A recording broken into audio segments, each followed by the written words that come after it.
नमस्कार विद्यार्थियों, education point Haryana में आपका बहुत बहुत स्वागत है। विद्यार्थियों, आज हम कक्षा 8वीं का भारत की खोज जो आपकी पुस्तक है उसका अध्याय है नई समस्याएं और मंगोल।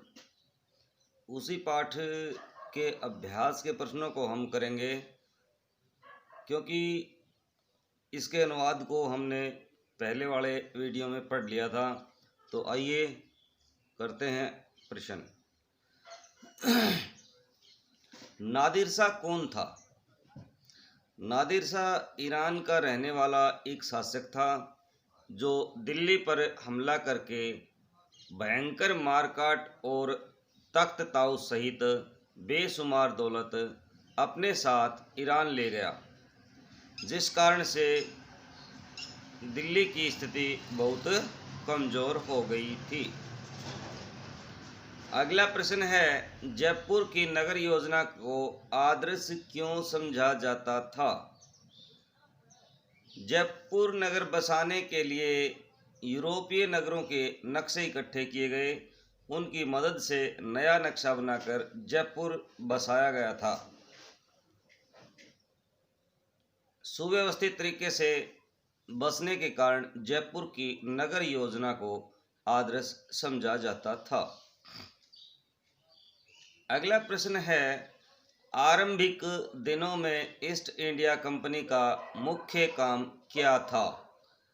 ईस्ट इंडिया कंपनी का मुख्य काम था भारत में बने माल को यूरोप में ले जाकर के बेचना तथा अधिक से अधिक लाभ कमाना। इसके लिए उन्होंने भारत में कारखाने स्थापित किए और भारत की अर्थव्यवस्था नष्ट कर दी। विद्यार्थियों, यदि आप मेरे चैनल पर नए हो तो चैनल को सब्सक्राइब कर लें, क्योंकि आपका कंप्लीट सिलेबस जो है मैंने लगभग करवा दिया है और आने वाले दिनों में आपका सिलेबस बहुत जल्द पूरा हो जाएगा। जिस विद्यार्थी ने पीछे का सिलेबस नहीं किया है तो वो प्लेलिस्ट में ढूंढ करके अपना सिलेबस आसानी से पढ़ सकते हैं।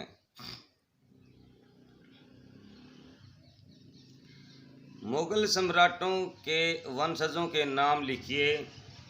तो बाबर का बेटा हुमायूं, हुमायूं का बेटा अकबर, अकबर का बेटा जहांगीर, जहांगीर का बेटा शाहजहाँ था, शाहजहाँ का बेटा औरंगजेब था। शहाबुद्दीन ने दिल्ली पर किस प्रकार अपना कब्जा किया? शहाबुद्दीन एक अफगान था जिसने गजनी पर कब्जा करके लाहौर तथा दिल्ली पर हमला कर दिया। दिल्ली के राजा पृथ्वीराज चौहान ने उसे पराजित कर दिया। शहाबुद्दीन वापस अफगानिस्तान लौट गया तथा एक वर्ष पश्चात फिर एक और फौज लेकर के लौटा। इस बार उसकी विजय हुई तथा उसने दिल्ली पर अपना कब्जा कर लिया था। अगला प्रश्न है, दक्षिण में विजयनगर की अपनी तरक्की के समय कौन हमलावर दिल्ली के समीप आया? जिस वक्त दिल्ली में विजयनगर तरक्की कर रहा था उस वक्त उत्तरी पहाड़ियों से लेकर एक आक्रमणकारी बाबर पानीपत के प्रसिद्ध मैदान में आया तथा उसने दिल्ली के सिंहासन को जीत लिया। वह तुर्क मंगोल बाबर था। इसने ही भारत में मुगल वंश की स्थापना की थी। अगला प्रश्न है, अमीर खुसरो के विषय में आप क्या जानते हैं? भाई, अमीर खुसरो तुर्क थे तथा वह फारसी के प्रसिद्ध कवि थे। उन्होंने भारतीय संगीत में कई मौलिक उद्भावनाएं भी की तथा भारत के लोकप्रिय तंतरी वाद्य सितार का आविष्कार किया।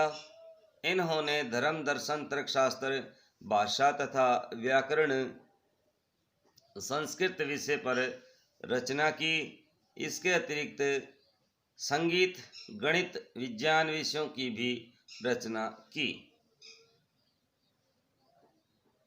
अगला प्रश्न है, अकबर ने अपने शासनकाल के दौरान राजपूतों के साथ कैसा व्यवहार किया?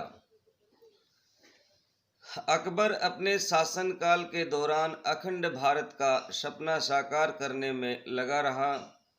उसने राजपूत राजकुमारी से शादी की तथा स्वाभिमानी राजपूतों को अपनी ओर मिला लिया।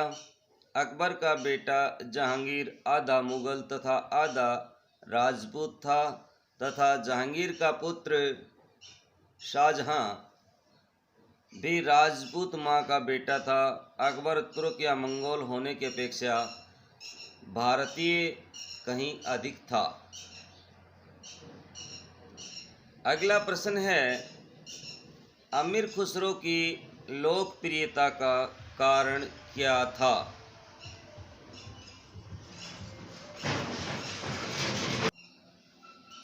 अमीर खुसरो की लोकप्रियता का कारण उनके संगीत थे, जिन्हें उन्होंने सामान्य बोलचाल की भाषा में लिपिबद्ध या हिंदी भाषा में लिखे थे। अमीर खुसरो ने अनगिनत पहेलियाँ भी लिखी तथा वे पहेलियाँ अपनी पहेलियों व गीतों के लिए बहुत प्रसिद्ध हो गए।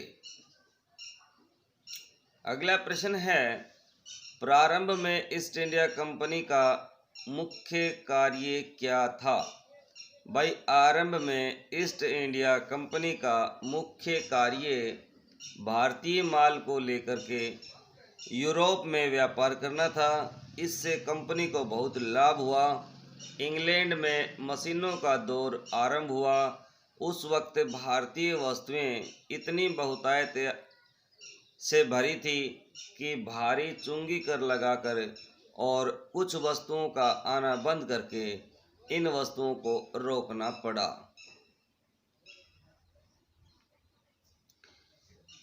मुगल साम्राज्य के खंड खंड होने का कारण क्या था? मुगल साम्राज्य के खंडित होने का विशेष कारण आर्थिक ढांचे का चरमराना था। किसान बार बार विद्रोह कर रहे थे तथा बड़े पैमाने पर किसानों द्वारा आंदोलन हो रहे थे। 1669 ईस्वी के पश्चात जाट किसान दिल्ली सरकार के विरुद्ध खड़े होते रहे। सतनामियों द्वारा भी विद्रोह हो रहा था। इन सभी कारणों का परिणाम यह हुआ कि भारत में मुगल साम्राज्य पतन की ओर उन्मुख होने लगा। अगला प्रश्न है, महाराजा रणजीत सिंह कौन थे? महाराजा रणजीत सिंह जिज्ञासु स्वभाव वाले जाट सिख थे। इन्होंने पंजाब में अपना शासन स्थापित किया। वे अद्भुत और मानवीय व्यक्ति थे। इन्होंने युद्ध के अलावा कहीं किसी की जान नहीं ली। इन्हें खून खराबा पसंद नहीं था तथा इनके शासन में दमन व निर्दयता के लिए भी स्थान नहीं था।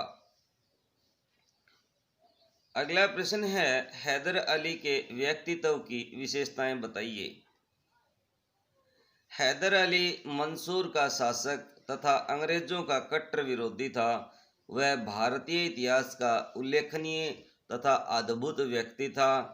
हैदर राष्ट्रीय हित चाहता था तथा कल्पनाशील नेता के गुणों से भरा हुआ था।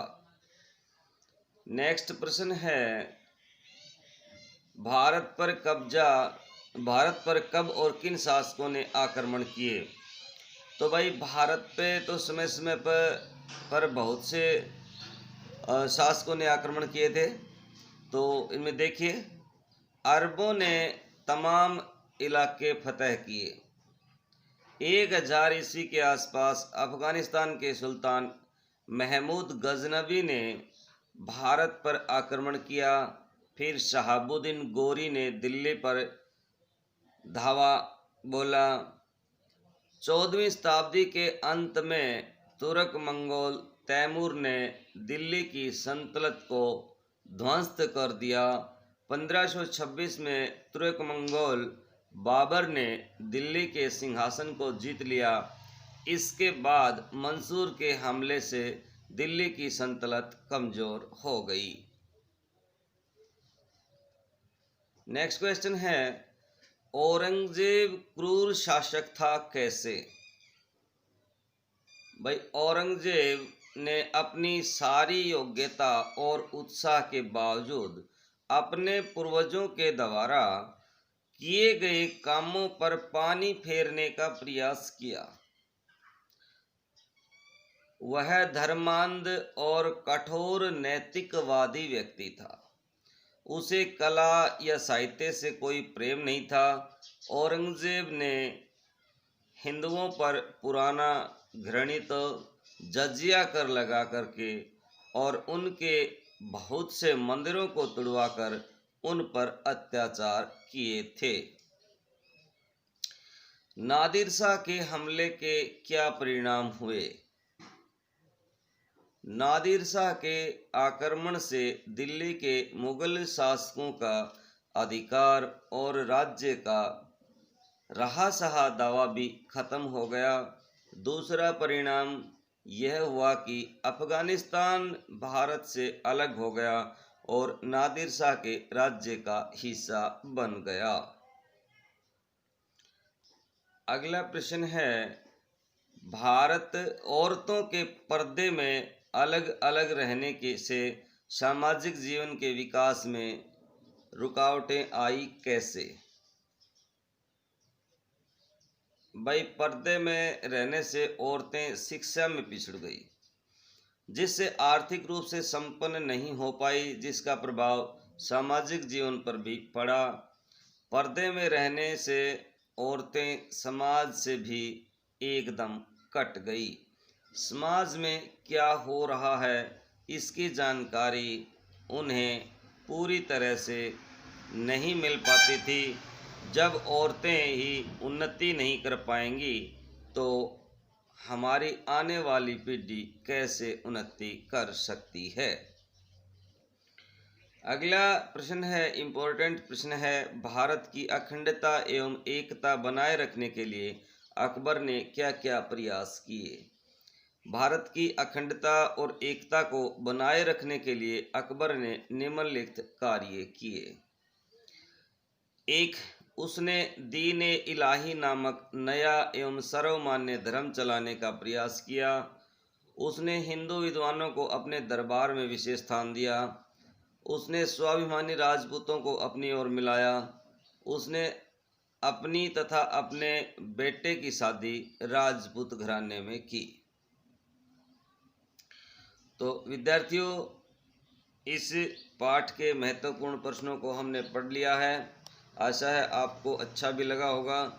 तो अच्छा लगता है तो लाइक करें, शेयर करें और चैनल पर नए हैं तो सब्सक्राइब करें। आपका एक सब्सक्राइब, एक लाइक मुझे नई ऊर्जा प्रदान करता है। तो आप करते रहिए अपना विषय और बढ़ाते रहिए मेरा हौसला। मिलते हैं नए लेसन के साथ नए वीडियो में। तब तक के लिए जय हिंद, जय भारत, वंदे मातरम।